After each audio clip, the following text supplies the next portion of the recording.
Good morning and welcome to Onward in Love and Caregiving. I'm Greg Johnson and I want to thank you for being with me this morning. This is a very special time of the year. Yes, it's December 22nd, three more days, and it's Christmas Day. It's a time of lots of celebrations, lots of festivities, and also lots and lots of emotions. Now, earlier this week, I was very taken by the fact that as I was reading the feed on Facebook, I was reading it on LinkedIn, various places in social media that I read, much of the talk was not necessarily about the holiday celebrations, but much more about the tenderness and caring for those who find this time of year very, very difficult. Grief can play an enormous part, and it can be very difficult for so many. Now, frankly, I was pleased that that conversation was taking place, and I wanted to be part of it, obviously, because as you know, it's something I have experienced a great deal of, as well as having shared a great deal. Because in the world of family caregiving, very often grief does not get the proper balance. In other words, we care for someone, and then if they die, often that's just the end of it. If they recover, that's of course wonderful, and we're very grateful for it. But so often, much of caregiving includes death. And the time of death now causes the caregiver to focus on themselves, to give to themselves the same care and love that they gave to another person as they walk themselves literally out of that labyrinth of care.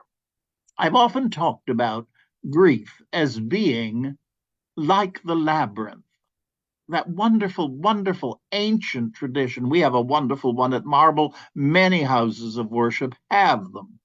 And I often talk of the caregiving journey as being very much like walking the labyrinth. Our care recipient, and we begin that journey and we go this way and we go that way and we try this and we try that. And then, it seems to be working. Yes, we've got this, so we say. And then boomerang. Suddenly, something happens. A new outcrop, a diagnosis, a change, whatever it might be. And we're back in that state of fear and concern, but we're walking on and we keep going back and forth and back and forth. And very much like the labyrinth, we finally, with acceptance, come to the center where we know that our care recipients' days are very limited to perhaps minutes and hours. And it becomes necessary for us at one point to surrender. Not fully, we never do that immediately, but to surrender to the reality that our loved one has died. And too often we don't use that word. I urge people to use the word they died. They didn't pass away, they didn't move on, they died. The physical body died. You may have other theologies to the soul, and I think that's great. But we're talking about the physical presence. And what happens at that point? At that point, we, the caregiver, need to slowly walk out of that labyrinth. Once again, finding things that work, finding things that don't work, going deeper within us, looking at what we've learned in the caregiving journey ourselves for our own lives, and slowly walking back out. And the two words that have always been most important to me have been surrender leading to gratitude. Gratitude for the life, gratitude for having been able to be present, gratitude for the lessons we learned and are aware of, and gratitude for the lessons that we're yet to be aware that we actually experience, that we were able to go through it, that we had the strength, the resources. There are many blessings. Now, I always, in doing this, particularly this talk, earlier this week, I put up a talk that I had done many, many years ago for Emblem Health, part of the Yana series, eight tapes, You Are Not Alone. And the seventh one, as I was doing that taping, I'll never forget it. I had originally thought I was doing seven, and I did it over at the library at the Marble Collegiate Church. We set up a pretty plants and what have you, and made it a very attractive setting. But as I was doing the, I thought, seven segments, I suddenly said, no, I must do one on grief.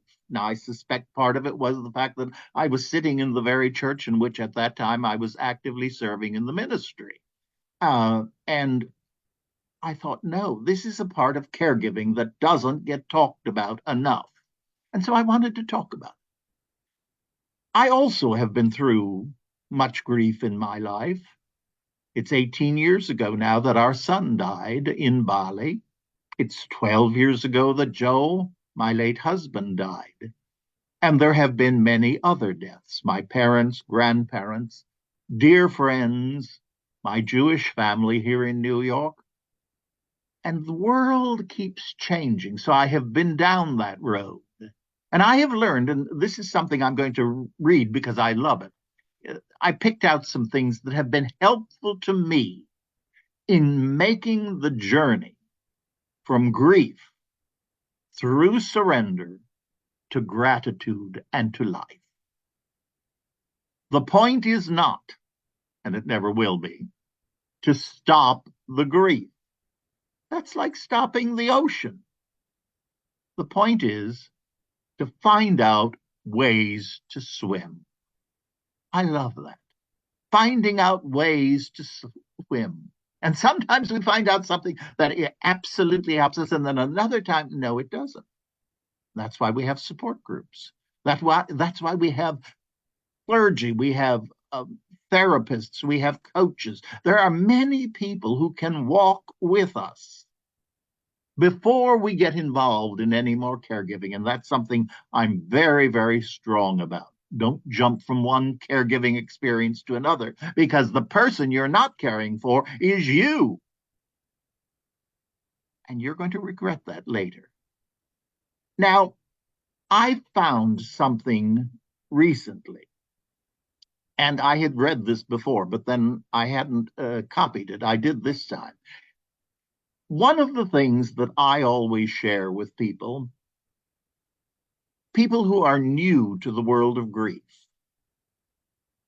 you only have to go through every holiday, birthday, anniversary once. Now, what do I mean by that? The first time through each of them is without question the most difficult. But every time we go through one of those, and Christmas, New Year, Hanukkah, Kwanzaa, whatever your tradition might be, can be very powerful and a very difficult time for you. It's important to acknowledge that the only way through each of these events is to go through them. And it's my prayer, and it's been my experience, that with willingness, I can grow through them. Lots of tears, yes. There's nothing wrong with tears. Let them roll. The older I get, the easier that one becomes. But I can't tell you enough how important that is. And I want to read this to you because I really, really believe this. The first Christmas, and that can be in a religious or secular sense, think of it as seasonal, after you lose someone, is hard. I say that because I want you to all feel comfortable in what I'm reading. You will feel like not celebrating, but you will go along with it for the kids, the family, the friends, whatever. It will hurt. the presents not bought, the chair not sat in, the memories of past Christmases that threaten to suck the joy out of the whole day. They are real. But you will get through it as you're growing through it. You may even raise a smile between the tears. If you can, thank God, however you understand that word, for the Christmases you had with your loved ones. Perhaps light a candle. Yes, cry. And start a new tradition in their memory. Now, when I read that last line, I thought I must wear this piece of jewelry because this was part of a healing to me after Putra had died, after Joe had died. And I realized how many of my family, my birth family, who were Christians, and my Jewish family, who adopted me literally when I came to New York. My first job, working in a Jewish dairy restaurant. And that's a whole story that I have told many, many times to raise a lot of money for charities, for Hadassah and other temples. But they became my family, Steinberg's Dairy Restaurant, 82nd and Broadway. I'll never forget it. And they've always and were very close to me throughout the remainder of their lives. And so while I was in Bali, I had collected stones over the years. And I designed this cross. Yes, it is a cross. But notice there are count them, 8 stones. So it's my jeweled menorah with the shamash right here in the middle, the candle that lights the other candle. And I love it because it represents my life. I'm getting choked up as I'm saying this. It reminds me of all the blessings in my life. And that was a new tradition. So I wear it each year very happily, with tears, of course, but with gratitude and with joy. Now I'm in sort of Christmas looking things. Well, tonight I'm going to be doing the last of a group of caroling events that I always get involved in. Now, that was very difficult because, of course, I've been a musician all of my life. And I still find it difficult to sing certain carols and hymns. For many, many years, my grandmother died 50 some years ago, and she was my favorite of all. I think it was 8 or 10 years. Excuse me. I never sang Silent Night. I couldn't get through it.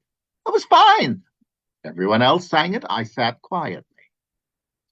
I've learned to sing it again. I've learned to enjoy Silent Night, Holy Night. Why? Because in those few words are encompassed my life, your life, our lives. And we can be still, be grateful for those moments, and know that we're not alone. For me, a second thing, and I share that with you too, that was always very helpful to me. I have always been a person for whom prayer has been very important. And after our son died, and then after my late husband died, Joe, I realized even more that in my heart, I could be with them anytime I wanted or felt I needed to be. And how was that possible? Well, for me, as a person of faith, there was only one person who knew where they were and where I am at any given moment. For me, that was God. And so when I felt like I really needed to talk to them, when I needed the strength, I simply quieted myself and went within to that piece of the divine within me, who at the same time knew exactly where they were. And in that moment, we could be in eternal oneness. And I found that such a gift. I share that with you. Now, you know how I love meditations, how I like rituals. Well, this is a gratitude ritual, and I'm going to share 3 pieces with you. Number 1, place your hand on your heart. Close your eyes. Think of 3 things you feel grateful for. Allow yourself to feel it, to feel them, to feel the moment.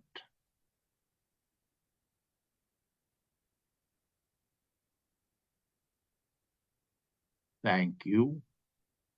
Thank you. Thank you. A second ritual. This is in the form of an affirmation. Let us say, I am grateful for this body. I am grateful for this mind. I am grateful for this soul who has lived for all of time. Think about that. I am grateful for the rising sun, the moon, the waves, the stars.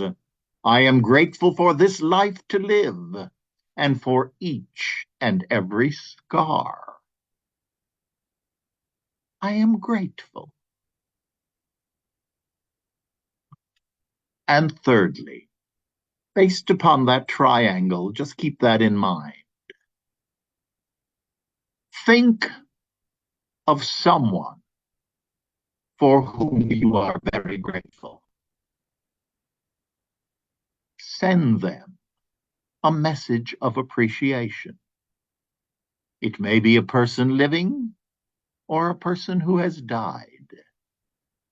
But in the eternal oneness, we can make that contact at any moment. We are not alone. And I hope some of these gratitude ideas will help you right where you are, or help you to help someone who is going through a very difficult period. And now, to each of you, a very happy, merry, and blessed Christmas. And may that be a joyful experience too for each of you. And for those of you who don't know it, spend some time learning about it.